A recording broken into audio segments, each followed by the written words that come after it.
اسلام آباد اور Balochistan high court میں ایڈیشنل ججز کی تعیناتی کے معاملے پر جوڈیشل کمیشن کے 2 اہم اجلاسوں کا انعقاد۔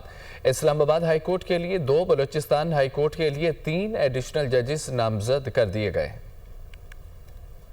سپریم کورٹ آف پاکستان میں جوڈیشل کمیشن کے 2 اہم اجلاس۔ اسلام آباد اور بلوچستان ہائی کورٹس میں ایڈیشنل ججز کی تقرری کے لیے نامزدگیوں پر غور۔ اعلامیے کے مطابق جوڈیشل کمیشن نے اسلام آباد ہائی کورٹ کے لیے ڈسٹرکٹ اینڈ سیشن جج محمد اعظم خان اور سینئر وکیل انعام امین منہاس کو ایڈیشنل جج کے طور پر نامزد کیا۔ بلوچستان ہائی کورٹ کے لیے سینئر وکیل محمد آصف ریکی کو متفقہ طور پر ایڈیشنل جج نامزد کیا گیا، جو اس سے قبل بطور ایڈوکیٹ جنرل بلوچستان خدمات سر انجام دے رہے تھے، جبکہ سینئر وکیل محمد ایوب خان اور ایڈیشنل اٹارنی جنرل محمد نجم الدین مینگل کو اکثریتی ووٹوں سے ایڈیشنل ججز نامزد کیا گیا۔ اعلامیے میں کہا گیا ہے کہ جوڈیشل کمیشن کے فیصلے کے تحت جن امیدواروں کو اس بار مطلوبہ اکثریت نہیں مل سکی، ان کے ناموں پر مستقبل کی اسامیوں کے لیے دوبارہ غور کیا جائے گا۔